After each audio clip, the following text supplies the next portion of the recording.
सभी साथियों को मेरा सादर नमस्कार। मैं हूं पीके साहू। मेरे YouTube चैनल में आप सभी का स्वागत करता हूं। साथियों, सहायक शिक्षक के लिए सत्यापन के लिए एक नोटिस जारी हो चुका है। आप सभी को मालूम होना चाहिए कि अभी काउंसलिंग चल रही है। आज 4 तारीख है, 5, 6 और 7 तारीख। तो साथियों, आप ये वीडियो बनाने का मूल उद्देश्य है, बहुत समय से आप लोग प्रश्न पूछते जा रहे हैं। अब मैं पर्सनल बहुत लोगों को उत्तर नहीं दे पा रहा था। मुझे लगता है कि कहीं न कहीं आप लोगों को जानकारी होना बहुत ज़रूरी है। जितना हो सकता है मैं बताने का प्रयास करूंगा। तो चलिए शुरू करते हैं आज की इस वीडियो में। ये देखिए, यहाँ पे सहायक शिक्षा 2023 का जो प्रथम चरण है, उनका दस्तावेज़ होना है, सत्यापन होना है। और यहाँ पे आप देखेंगे तो जो प्रथम चरण का जो काउंसलिंग है वो 7/9/2023 को 5 बजे तक समाप्त हो जाएगी। उसके बाद 8 से 13 मतलब 6 दिन तक दस्तावेज सत्यापन चलेगी। मल्टी लेवल पार्किंग तृतीय तल जय स्तंभ चौक रायपुर में किया जाना है, जिसके लिए पूर्व में गठित दल जो है ना, उनको जो है 7 तारीख को SCERT शंकर नगर में सुनिश्चित करेंगे। साथियों, ये तो हो गया दल के लिए, ये दल के लिए सूचना है। अब साथ ही साथ आपके लिए भी है, क्योंकि इसकी जो सत्यापन होना है वो 8 से 13 तारीख तक के होना है। ठीक है।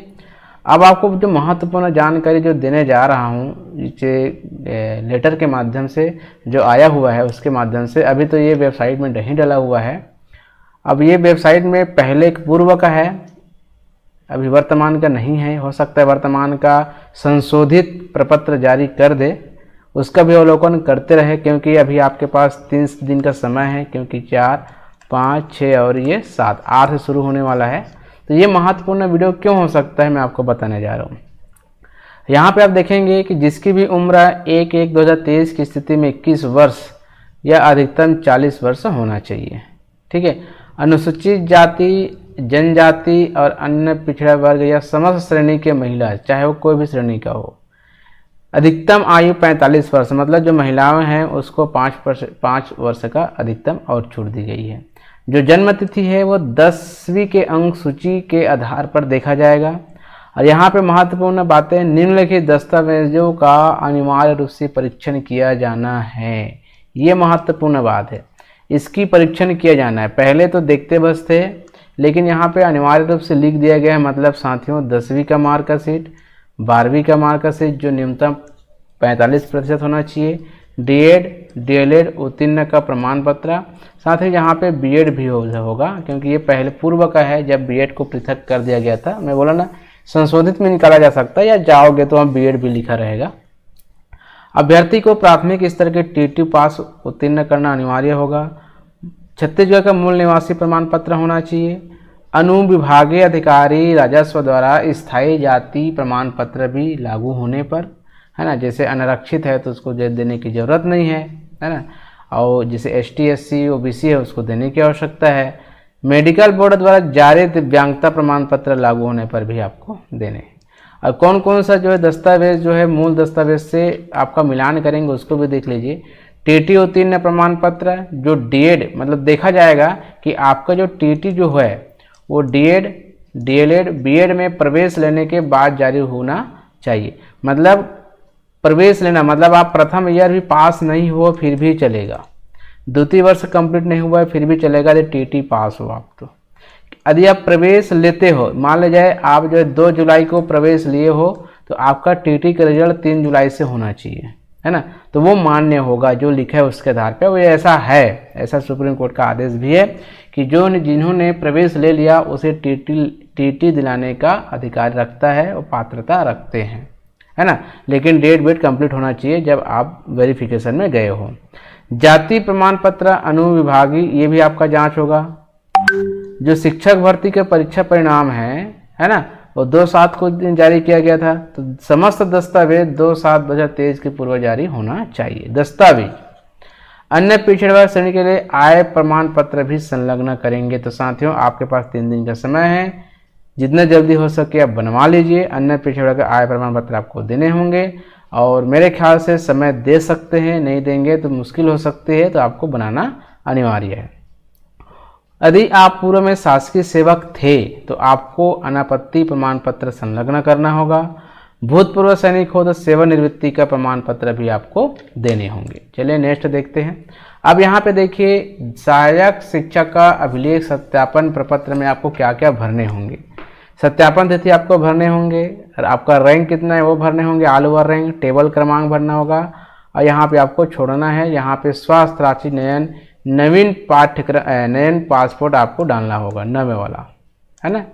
व्यापम परीक्षा का प्रवेश पत्र आपको लगाने होंगे, है ना। हो सकता है यहाँ पे रोल नंबर डालना होगा, ओवरऑल व्यापक मेरिट रैंकिंग डालना होगा, अभ्यर्थी की पूरा नाम डालना होगा अंग्रेजी में और हिंदी में, पिता या पति का नाम लिखेंगे, लिंग लिखेंगे। यहाँ पे जितना आपको लगता है उतना ही भरिए, ज़्यादा भरने की आवश्यकता नहीं है, वहाँ पूछ के आप भर सकते हैं। स्थायी पता आपको भरना है, जन्म तिथि प्रमाण पत्र के अनुसार भरना है, 1 जनवरी 2023 को कितना कितना वर्ष हुआ था यहाँ पे आप देख सकते हो, है ना। क्रमांक, निवास क्रमांक डालना है, जारी दिनांक भी डालना है, स्थायी का भी वैसे डालना है। यदि आप विशेष पिछड़ी जनजाति है तो आपका भी वहाँ पे डालना होगा सारी चीज़ें यहाँ पे, हाँ नहीं तो जाति आपको लिखने होंगे। आय प्रमाण पत्र क्रमांक डालना होगा, दिनांक डालना होगा, लेकिन टेंशन मत लीजिएगा, आय प्रमाण पत्र 2/7 का बाद का भी होगा तो मेरे ख्याल से चलना चाहिए, क्योंकि उसका 6 महीने का वैलिड रहता है, कभी भी बन सकता है। अनापत्ति प्रमाण पत्र का क्रमांक और दिनांक आपको डालने होंगे। नियोक्ता का विभाग और अभ्यर्थी जो निर्धारित पद है उसका भी आपको डालना होगा, ठीक है। नेक्स्ट देखते हैं। अब यहाँ पे दिव्यांगता है या नहीं उसका प्रकार आपको डालना होगा, प्रतिशत डालना होगा। साथ ही साथ यहाँ आप देखेंगे भूतपूर्व सैनिक है तो नहीं आपको देखने होंगे। उसके बाद हायर सेकेंडरी स्कूल का उत्तीर्ण पूर्णांक, प्राप्तांक, प्रतिशत, श्रेणी आपको डालने होंगे। यहाँ भी डीएड डीएलएड दिया हुआ है तो यहाँ पे बीएड का भी ऑप्शन आएगा, है ना। यहाँ पे बीएड का तो यहाँ आप डालेंगे। टीटी प्रमाण पत्र प्राथमिक स्तर के लिए डालेंगे, कब पास हुए हो, जारी दिनांक डालना होगा। सीजी टेट है कि सी टेट है उसको लिखना होगा। अभ्यर्थी का मोबाइल नंबर यहाँ डालना होगा, क्योंकि सभी सारी चीज़ें व्हाट्सएप पे आपको दिया जा रहा है, ऑनलाइन दिया जा रहा है, फ़ोन लगा के बताया जा रहा है। तो ये चालू हालत वाला डालिए, अभ्यर्थी के हस्ताक्षर, इसको छोड़ दीजिएगा क्योंकि वही सत्यापन करता यहाँ पे आपका साइन करेंगे। तो साथियों ये रहा, समझ लीजिए कि आपका दस्तावेज परीक्षण में क्या क्या लगेगा और इसी क्रम में आप सेट करिएगा। जिस क्रम में दिख रहा है ना 14, 15, जैसे 13, 14, इसी क्रम में आपको दस्तावेज में जो रहेगा उसको आपको क्या करना है, सेट करना है। और मेरे ख्याल से आपको कम से कम 1 प्रति यदि मांग रहे हैं तो आपको 2 से 3 प्रति आपको ले जाना चाहिए, ताकि कुछ भी कमी रह जाए या कुछ हो जाए तो आप तुरंत उसका रिप्लेस कर दो, दूसरा आपको दे दो।